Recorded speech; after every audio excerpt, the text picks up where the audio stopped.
나사로의 죽음 요한복음 11장 1절에서 44절. 예루살렘 부근의 베다니에 마르다, 마리아, 나사로라고 하는 3남매가 살고 있었다. 마르다는 예수님을 잘 대접했고 마리아는 비싼 향유 나드 향유를 모두 예수님께 부은 여인이다. 평시에 예수님의 사랑을 받은 3남매인데 그 가정에 뜻밖의 고난이 찾아왔다. 나사로가 갑자기 병들어 목숨이 끊어지고 만 것이다. 이렇듯 한 젊은이의 허망한 죽음에 슬픔이 뒤덮였다. 하나님께서는 사랑하시는 자에게도 고난을 주신다. 요셉이 받았던 큰 고난을 생각해보자. 그리고 무고한 의인 욥이 받았던 극단적인 고통은 어찌 이루 말로 헤아릴 수 있을 것인가. 고난은 꼭 죄로 인해 받는 징계만이 아니다. 하나님의 뜻을 이루기 위해 인간에게 내리는 고난도 있다. 나사로의 누이들이 급히 예수님께 사람을 보내어 다급한 소식을 알릴 즈음 예수님은 요단강 건너편에서 사역하고 계시는 중이었다. 그런데 예수님은 가족들의 애타는 마음에는 아랑곳 없이 자신이 계시던 곳에서 이틀을 더 머르신다. 나사로가 죽어가고 있는 순간 이름을 더 유하심이 가족에게는 얼마나 가혹한 일이었을까. 많은 이로 인하여 나사로는 병에서 일어난 것이 아니라 죽음에서 일어나게 되었다. 그래서 온 천하의 사람들은 예수 그리스도의 위대한 기적과 가장 은혜로운 말씀을 들을 수 있게 되었다. 나는 부활이요 생명이니 나를 믿는 자는 죽어도 살겠고 무릇 살아서 나를 믿는 자는 영원히 죽지 아니하리니 이것을 내가 믿느냐. 25.26절. 응답이 늦다고 불평하지 말자. 예수 그리스도께서는 가장 필요하고 가장 적절할 때 가장 귀한 것을 우리에게 주신다. 죽음이란 미화되거나 찬양될 수 있는 대상이 아니다. 죽음은 자연스러운 현상이 아니라 극복되어야 할 가장 큰 장애물이다. 이것이 성경의 독특한 가르침이다. 예수를 믿는 사람들은 이미 그분이 주신 영원한 생명 속에 참여하고 있는 것이다. 이것이 영생이며 풍성한 삶이다. 이러한 삶과 생명은 육체의 죽음을 통하여서도 결단코 상실되지 않는다. 생명을 소유한 사람들은 결코 멸망하지 않으며 항상 산다. 그러나 나사로가 다시 살아났던 것은 최후의 부활이 아니었다. 그 사건은 오직 예수님이 생명의 근원이시며 생명을 주시는 분이며 생명 자체이심을 알려주는 사인이며 표적이다. 나사로의 일어남은 하나님의 영광을 나타내었다. 예수를 죽이려고 모의하다. 요한복음 11장 45절에서 57절.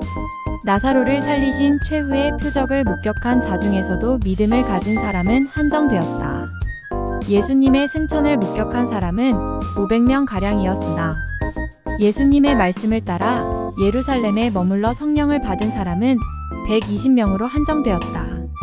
그러므로 하나님 말씀을 많은 사람이 들었으며 하나님의 능력을 목격했으나 마음으로 따르는 자의 수요가 한정된다는 교훈이 본절 가운데 암시되어 있다 하겠다. 유대인들 중에는 예수님의 하신 일을 두 눈으로 목격하고서도 믿지 않은 자들이 있었으며 그들로부터 정보를 제공받는 바리새인들이 이후에 예수님 사역에 더 심한 회방을 하게 될 것을 예견할 수 있다. 사내들인 공회가 개최된 목적은 나사로의 부활 사건 때문이다. 그럼에도 많은 표적이라고 언급한 이유는 나사로의 부활 사건에 의해 다른 이적의 의미도 함께 더 부각되게 될 상황이기 때문이다. 그런데 그들은 예수님 이 사건을 단순히 교리적인 문제도 취급하지 않고 자신들의 이익과 연관지어 생각했다. 비록 그들이 예수님을 죽이기 위해 군중들에게 퍼뜨린 내용에는 교리적인 문제가 되어 있으나 이것은 어디까지나 군중들을 선동하기 위한 수단이었을 뿐이고 진정한 그들의 의도는 사회적으로 자신들이 지닌 기득권을 놓치지 않으려는 것이다. B.C. 4년 헤롯 대왕이 죽던 해에 팔레스틴에 수많은 저항 지도자들이 봉기했던 적이 있는데 사두개인과 바리새인들은 예수님도 그런 운동가의 한 사람으로 생각했다. 비록 당시는 유대 지역이 로마의 속군 형태였지만 황제 치칼이 아니라 총독에 의해 통치되었으며 상당한 자치권이 부여되고 있었다. 그 자치권의 기반 위에서 지도적 위치를 차지한 사내들이니 그 이권을 놓치지 않으려고 온갖 수단 방법을 동원하게 되리라는 사실은 명약관화하다. 한 사람이 백성을 위하여 죽어서 온 민족이 말하지 않게 되는 것이 너희에게 유익한 줄을 생각하지 아니하는도다. 50절 대제사장 가야바 자신은 예수님을 반드시 처형해야만 한다는 단호한 결의의 뜻으로 이 말을 사용하였다. 즉 유대민족 전체가 망하느냐 예수님을 죽이느냐 하는 양자택일의 논리를 펴고 있는 것이다. 사내들인의 음모를 눈치채신 예수님께서는 예루살렘 동북방 32km 지점에 위치한 에브라임에서 제자들과 함께 응거하였다.